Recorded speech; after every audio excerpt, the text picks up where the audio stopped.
Bismillahirrahmanirrahim. Assalamualaikum warahmatullahi wabarakatuh. Selamat pagi dan salam sejahtera bagi kita semua. Perkenalkan, nama saya Muhammad Miskasar Pratama, mahasiswa dari UIN Maulana Malik Ibrahim Malang, Fakultas Ilmu Tarbiyah dan Keguruan, jurusan PAI atau Pendidikan Agama Islam, dengan NIM 2401 0111 0221. Nah, pada kesempatan kali ini saya akan menyampaikan materi mata kuliah kewarganegaraan yang diampu oleh Bapak Muhammad Tulus MPDI dengan topik ketahanan nasional. Baik, sebelum kita masuk ke materi inti, mari kita buka kegiatan pembelajaran ini dengan membaca basmalah bersama. Bismillahirrahmanirrahim. Nah, sebelum kita masuk ke materi, kita harus tahu dulu nih, apa itu ketahanan nasional. Ketahanan nasional adalah kondisi dinamis suatu bangsa yang mencerminkan kemampuan dan kekuatan bangsa dalam menghadapi dan mengatasi segala ancaman, tantangan, hambatan, dan gangguan, atau yang biasa disingkat dengan ATHG. Nah, teori ketahanan nasional di Indonesia dikenal dengan pendekatan Astagatra yang terdiri dari satu, Trikatra atau aspek alamiah, yang di dalamnya ada 3 macam. Yang pertama, geografi. Posisi strategis Indonesia sebagai negara kepulauan di kawasan Asia Tenggara menjadikannya memiliki nilai geopolitik dan geostrategis yang tinggi. Letak geografis ini berperan besar dalam membentuk kebijakan ketahanan nasional, terutama pengelolaan wilayah dan hubungan internasional. Dan yang terusnya, kekayaan alam. Sumber daya alam yang melimpah menjadi kekuatan sekaligus potensi konflik. Oleh karena itu, pengelolaan kekayaan alam harus dilakukan secara bijak demi ketahanan ekonomi dan kelangsungan generasi masa depan. Dan seterusnya adalah kependudukan.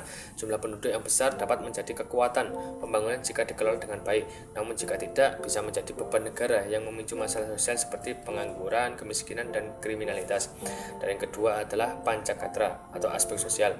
Di dalam Pancakatra ini terdapat 5 macam, yaitu ideologi. Pancasila sebagai dasar negara adalah fondasi utama ketahanan nasional. Ideologi ini harus dijaga agar bangsa tidak terpecah oleh faham-faham radikal atau asing yang bertentangan dengan nilai-nilai kebangsaan. Terusnya adalah politik. Sistem politik yang stabil, demokratis, dan menjunjung tinggi hak asasi manusia menjadi penopang utama ketahanan nasional. Ketidakstabilitas politik dapat menjadi celah bagi pihak luar untuk melemahkan negara. Dan seterusnya adalah ekonomi. Ketahanan ekonomi berarti kemandirian dalam memproduksi kebutuhan pokok, pengelolaan sumber daya, dan penguatan daya saing di pasar global. Ketergantungan ekonomi yang tinggi terhadap negara asing dapat melemahkan kedaulatan nasional. Seterusnya adalah sosial budaya. Nah, pelestarian nilai-nilai budaya lokal dan penguatan identitas nasional sangat penting untuk menjaga jati diri bangsa dari pengaruh budaya asing yang negatif. Nah, seterusnya adalah pertahanan dan keamanan.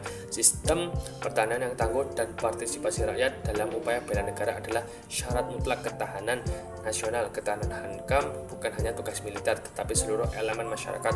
Nah, setiap gatra saling berhubungan dan harus dijaga secara seimbang agar tercapai kondisi bangsa yang kokoh dan stabil. Nah, berikut adalah kegunaan teori ketahanan nasional. 1. Sebagai pedoman pembangunan nasional. 2. Instrumen menganalisis dan mencegah ancaman. 3. Alat pemersatu bangsa. 4. Dasar diplomasi luar negeri. 5. Menjamin keberlangsungan negara dalam jangka panjang. Nah, saya jelaskan satu persatu dari kegunaan teori ketahanan nasional tersebut. 1. Yang pertama, sebagai pedoman pembangunan nasional. Dari teori pertama ini, ketahanan nasional memberikan arah dan prinsip dalam menyusun strategi pembangunan yang menyeluruh, berkelanjutan, dan merata dengan memperhatikan unsur Astagatra, Trikatra, dan Pancakatra. Pembangunan tidak hanya berorientasi pada aspek ekonomi semata, tetapi juga mempertimbangkan stabilitas politik, kekuatan budaya, pertahanan, dan keseimbangan lingkungan. Hal ini penting agar pembangunan tidak menimbulkan ketimpangan yang justru dapat melemahkan ketahanan bangsa. Yang kedua, instrumen menganalisis dan mencegah ancaman. Ketahanan nasional berfungsi sebagai alat untuk menganalisis dan mengukur potensi, ancaman, tantangan, hambatan, dan gangguan atau biasa disebut ATHG terdapat eksistensi bangsa. Dengan teori ini, pemerintah dan masyarakat bisa lebih sigap dalam mengambil langkah preventif maupun reaktif terhadap berbagai krisis seperti krisis politik, invasi ideologi asing, konflik sosial, bahkan bencana alam.